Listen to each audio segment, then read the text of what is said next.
সারা দেশে শুরু হয়েছে অপারেশন ডেভিল হান্ট। আজ স্বরাষ্ট্র মন্ত্রণালয়ের এক বিজ্ঞপ্তিতে এই তথ্য জানানো হয়েছে। বিজ্ঞপ্তি অনুযায়ী আজকে স্বরাষ্ট্র মন্ত্রণালয়ে বিভিন্ন বাহিনীগুলোর সমন্বয়ে একটি সভা অনুষ্ঠিত হয়েছে। সেই সভায় একটি ডিসিশন নেওয়া হয়েছে যে আজকে থেকে অর্থাৎ শনিবার থেকে সারা দেশে অপারেশন ডেভিল হান্ট নামে সন্ত্রাসীদের খুঁজে বের করার জন্য বা অ্যারেস্ট করার জন্য একটা অভিযান চালানো হবে। সেই অভিযানে যারা আসলে সন্ত্রাসী কার্যক্রম পরিচালনা করে থাকেন তাদেরকে অ্যারেস্ট করা বা তাদেরকে আটক করার বিষয়ে সিদ্ধান্ত গৃহীত হয়েছে।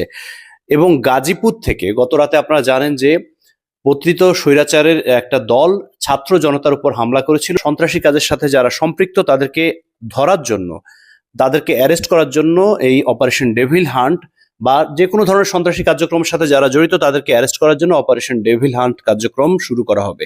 অর্থাৎ গাজীপুর থেকে সারা দেশে বিভিন্ন জায়গায় যারা এসব কাজগুলো করছেন তাদেরকে পর্যায়ক্রমে ধরার একটা ডিসিশন নেওয়া হয়েছে।